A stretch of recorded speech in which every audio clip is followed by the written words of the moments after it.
هر اون کس قدری مادر رو نداند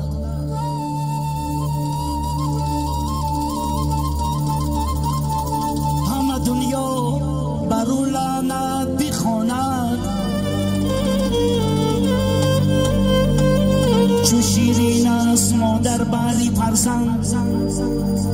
کس مادر ندارد او بداند هر آن کس قدری مادر را نداند همه دنیا بر او لعنت بخواند چو شیرین است مادر بری فرزند کس مادر ندارد او بداند ای مادری جان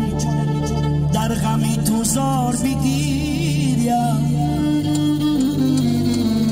بارانی نیستان شبمو هر سال بگیریم آن روز که نامی تو بیاید بر زبانم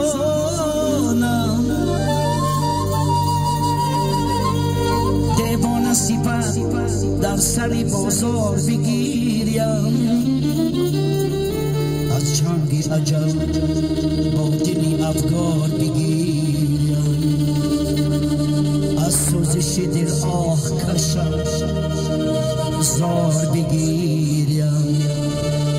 بر مادری تاجیکی علمدار بگیریم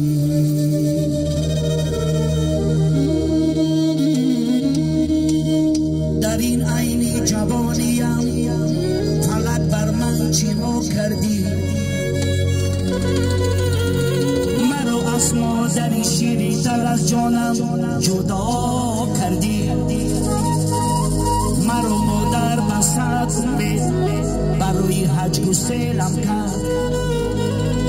امیدهای پردین و آرزوهایم چیما کردی نبودم در وفاتی تو در آن سوز و گدازی تو ولی من در سفر بودم ببخشا مادری جانم ولی من در سفر بودم ببخشا مادری زارم چند سال گذشت تو کجایی مادرم چون مثل گدا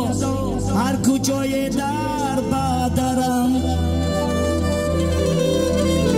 چند سال گذشت از وفاتی مادرم چون مثل گدا هر کجای در بدرم مردم گدا گویا مرا سنگ بزنم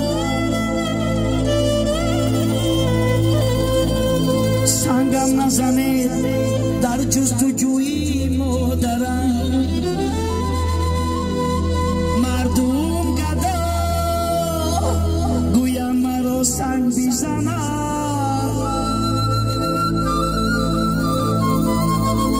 سنگم نزنید در جستجوی مادرم سنگم نزنید در جستجوی مادرم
سرودی مادر بیا برای بزرگی پدر و مادر که ستون خاندان ما و شما پدر و مادر است. یک قرصک خود را درک نمی‌داریم. سلامت بشه.